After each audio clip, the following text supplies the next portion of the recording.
Franck Ferrand raconte sur Radio Classique.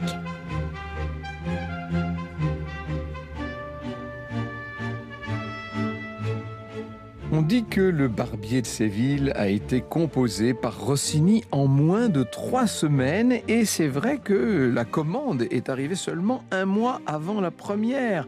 Vous imaginez la célérité de ce compositeur, ça lui donnera la réputation d'un magicien, et d'ailleurs il s'en vantera lui-même.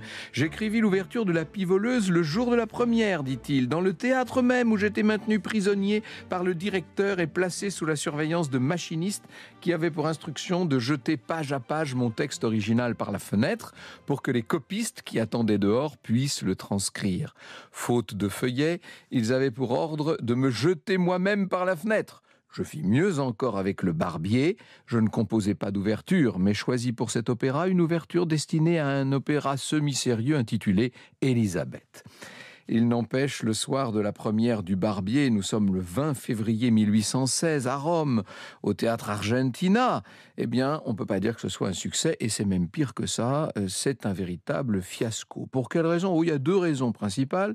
D'abord, il y avait l'auteur d'une première adaptation de l'œuvre de Beaumarchais, qui s'appelle Paisiello, et qui était mort de jalousie, qui évidemment avait réuni ses admirateurs pour ne pas faciliter la tâche à son concurrent, et puis il y avait l'hostilité des fidèles d'un autre théâtre, le théâtre rival qui s'appelait le Valle. Et comme si ça ne suffisait pas, le plateau va connaître toutes les catastrophes ce soir-là.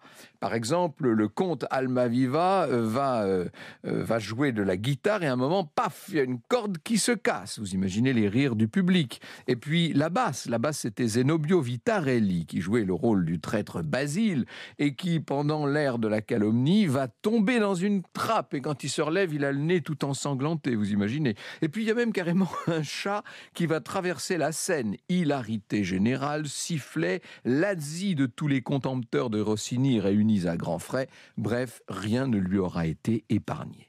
Dès la seconde représentation pourtant, le nouveau Barbier va remporter un triomphe qui bientôt embrasera toute l'Italie, et puis l'Europe et le monde entier, un succès auquel la postérité n'a pas manqué de souscrire, à telle enseigne d'ailleurs que l'œuvre depuis est considérée comme un peu l'archétype de l'opéra bouffe, notamment grand succès à Paris où Stendhal explique sa fortune inégalée comme la rencontre de 2 scepticismes. Le style de Rossini est un peu comme le français de Paris, vain et vif plutôt que gai, jamais passionné, toujours spirituel, rarement ennuyeux, plus rarement sublime, nous dit Stendhal. L'œuvre, vous le savez, est criblée de morceaux de bravoure. Il y a bien sûr la célèbre cavatine de Figaro, qui d'ailleurs est inscrite au programme de notre concert des folles soirées de l'opéra.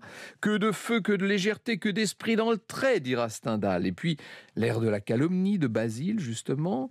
Le moment de grâce du premier acte, c'est la cavatine de Rosine, Una voce poco fa, composée spécialement pour la cantatrice de la première, Geltrude Giorgi Righetti.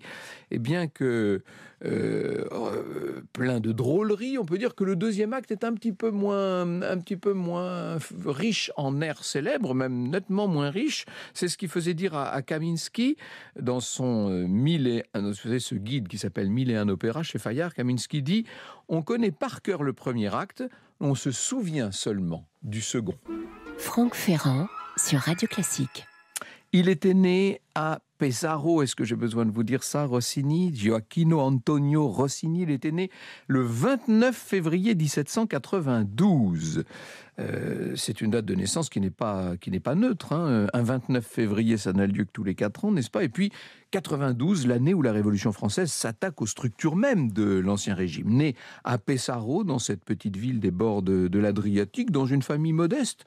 Son père, Giuseppe, joue du cor dans l'orchestre communal. Sa mère fait une petite carrière de soprano après avoir été couturière. Mais l'implication de ce Giuseppe Rossini dans les tumultueuses affaires politiques de l'époque vont lui valoir d'être renvoyé de l'orchestre et même d'être emprisonné en 1800. Ce qui veut dire que son fils est élevé au hasard d'une vie un peu difficile pour cette petite famille, notamment les tournées des parents. On ne peut pas dire qu'il ait reçu, Gioacchino, qu'il ait reçu une éducation musicale très approfondie. C'est vrai qu'il sait jouer du violon. À 12 ans, il compose, il écrit des sonates. Il témoigne d'une maturité précoce, c'est certain. Et même peut-être d'une maturité unique dans l'histoire de la musique. À 14 ans, il va composer son premier opéra, Démétrio et Polybe, livret très amusant. Et c'est à ce livret de Romanelli qu'il doit véritablement de voir sa carrière décoller. La pierre de touche, le titre du nouvel opéra. Création à la Scala de Milan, triomphe qui vaut au compositeur d'être exempté de service militaire parce qu'on se dit qu'il a des services à rendre. À partir de là, on va le voir accumuler les réussites, 4 créations à Venise en quelques mois et parmi les créations, l'italienne à Alger qui va devenir un succès à l'échelle de toute l'Europe. Il y a chez Rossini tout de suite un art de l'orchestration particulièrement efficace qui met en valeur le pupitre des vents.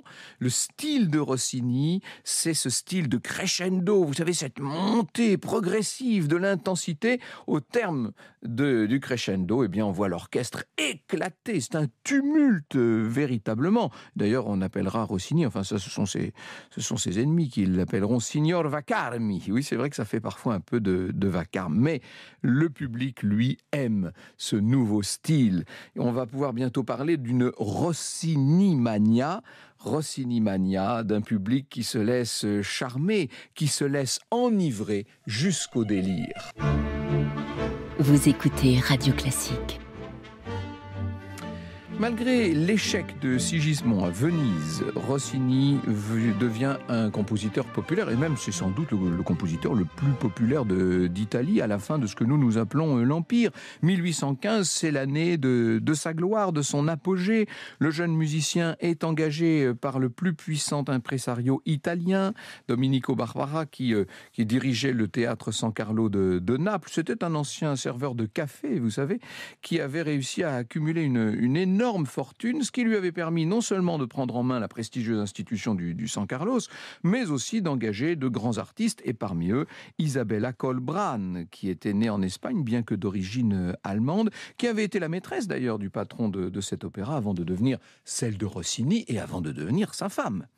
Cette relation amoureuse a une incidence directe sur le travail de Rossini, puisque la Colbran est une cantatrice d'opéra seria et non pas d'opéra buffa. Si vous voulez, d'opéra sérieux et non pas d'opéra comique. Ce qui veut dire que la technique de chant n'est plus tout à fait là. Même la voix est mieux adaptée, la voix de la Colbran, à un type de chant soutenu, expressif. Il y a moins de fioritures, finalement, dans ce qu'elle aime et dans ce qu'elle chante. Et c'est pas comme ça que Rossini va se mettre à écrire des opériers sériés, avec, là encore, des inflexions plus mélancoliques, avec plus de sentiments. C'est déjà presque le romantisme qui pointe le bout de son nez.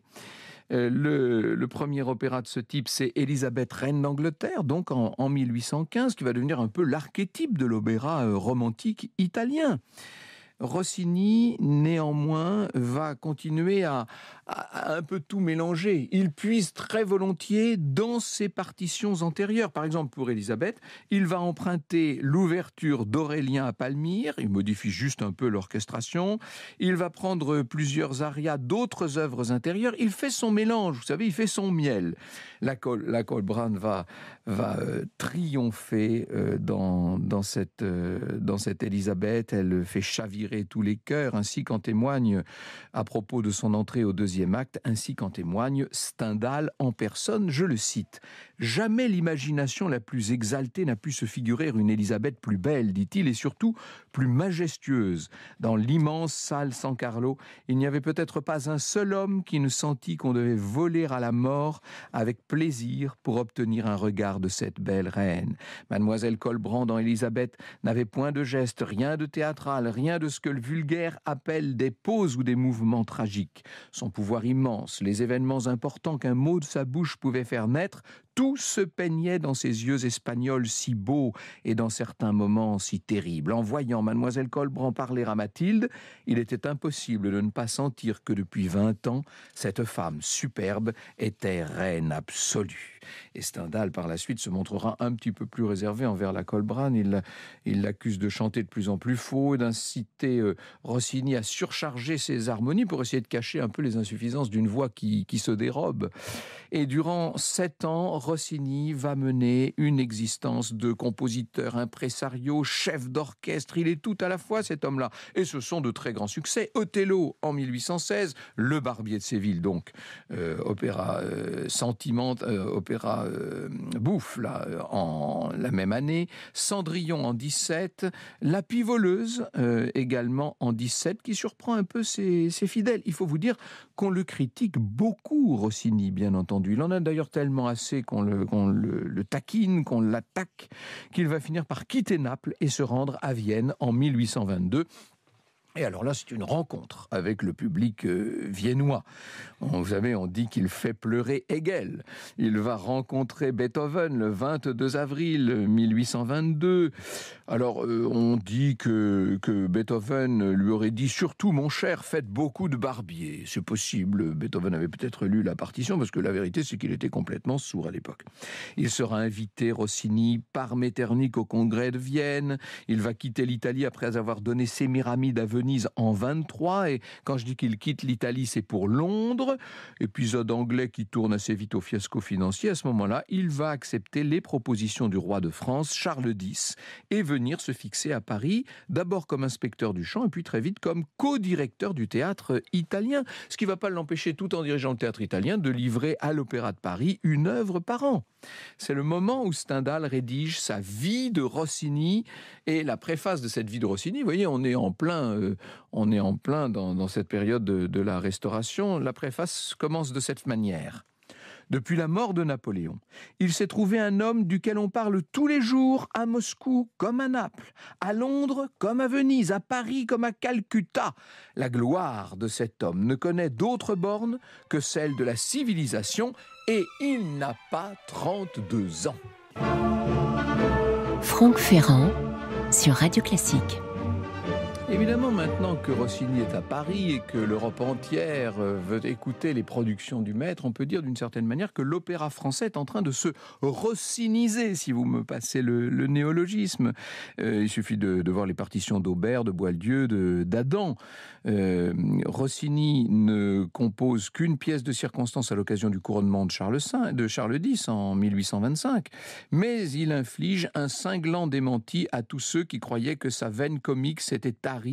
On le voit compléter en 28 son premier opéra français, Le Comte d'Ory.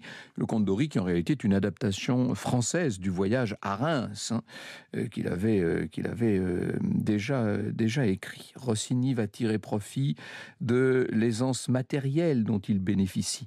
Il décide de composer minutieusement, en silence, une œuvre monumentale. Il veut d'une certaine manière peut-être prouver ce dont il est capable à ceux qui l'accusent de trop d'artifice. Et l'œuvre majeure, ce sera Guillaume Tell, sur un texte français de 3 librettistes qui se sont inspirés de Schiller. Ce grand opéra créé à l'Opéra de Paris en 1829 va jeter les bases, disons-le, d'un nouveau genre qui ensuite va influencer non seulement tout l'opéra français, mais aussi tout l'opéra italien de la génération suivante. C'est l'opéra moderne qui est en train de naître sous la plume de Rossini. Avec Guillaume Tell, on peut dire que lui, de son côté, tire sa révérence à l'opéra. Il n'a que 37 ans, ça paraît incroyable, mais la révolution de 1830, de façon un peu implicite, a mis fin à son contrat. Et puis, il faut bien admettre que la relève est là maintenant, qui se présente, qui pousse à la porte. Il y a là Meyerbeer et Bellini et Donizetti, bien entendu. Et on peut dire que Rossini ne va pas se battre.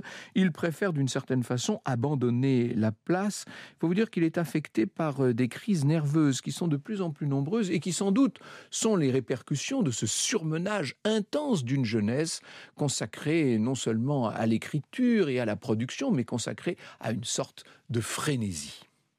Franck Ferrand sur Radio Classique. La vie privée aussi de Rossini va connaître des changements. Isabella Colbran a arrêté sa carrière, le couple s'est séparé, il a même fini par divorcer, et l'on voit Rossini se lier avec Olympe Pélissier. Olympe Pélissier dont la réputation est assez sulfureuse. Elle tient salon, elle lui présente un certain nombre de sommités parisiennes locales, je pense à Balzac notamment, et les deux artistes, Rossini et Balzac, vont devenir amis. On le voit épouser Olympe en 1846, après être reparti pour l'Italie quelques années. À ce moment-là, on peut dire que Rossini a livré l'essentiel de ce qu'il avait à donner. Il compose moins. Il va quand même encore nous donner quelques œuvres religieuses, notamment le sublime Stabat Mater qu'il achève en 1842, et puis cette petite messe solennelle de 1864 qu'on ne connaît pas toujours, mais qui est tout simplement qui est un petit chef-d'œuvre. C'est peu pour les 39 années qui lui restent à vivre après Guillaume Tell, surtout si vous comparez ça évidemment à la productivité effrénée des débuts de Rossini. C'est quelqu'un qui est parti très fort et qui ensuite ne produira presque plus. Il faut quand même ajouter quelques pièces réunies sous le titre humoristique de Péché de vieillesse. J'aime bien ce titre. C'est plein de fantaisie ce recueil, et ça annonce déjà un petit peu ce que fera Erik Satie bien plus tard, presque un siècle plus tard. Rossini, désormais, partage sa vie entre sa maison de campagne, qui se trouve à Passy, c'est là qu'il mourra en 1868. Il aura le bon goût de ne pas survivre au Second Empire, comme ça il n'aura connu qu'une société somme toute faite pour lui, si je puis dire. Et puis il vit aussi dans son appartement de la chaussée d'Antin. Il n'en est pas moins un homme très important à Paris, bien entendu, et essentiel sur la scène musicale française. Il reçoit Wagner en 1860, et Wagner dira « Rossini était le seul musicien d'envergure que j'ai rencontré à Paris. » Voilà, tout est dit. Les soirées qu'organise Rossini en son logis sont réputées, vous le savez, pour bien autre chose que la musique. Est-ce que j'ai besoin d'insister sur les talents culinaires du maître de maison et sur sa passion pour la bonne chair, pour une cave extrêmement raffinée. Il donnera d'ailleurs son nom à un fameux tourne-dos, le tourne-dos Rossini, dont Peter Knoop nous décrit la recette dans Rossini, les péchés de gourmandise. C'est plus les péchés de vieillesse, là, quoique. Je cite Knoop. Le tourne-dos Rossini est composé d'un médaillon de tourne-dos de bœuf de 3 cm d'épaisseur, poêlé 1 minute de chaque côté, salé, poivré et déposé sur une tranche de pain de même dimension, également doré au beurre, surmonté d'une escalope de foie gras saisie 15 secondes à la poêle très chaude et de 3 lamelles de truffe. La sauce madère est préparée avec les sucs de cuisson déglacés au vin de Madère et quelques truffes râpées.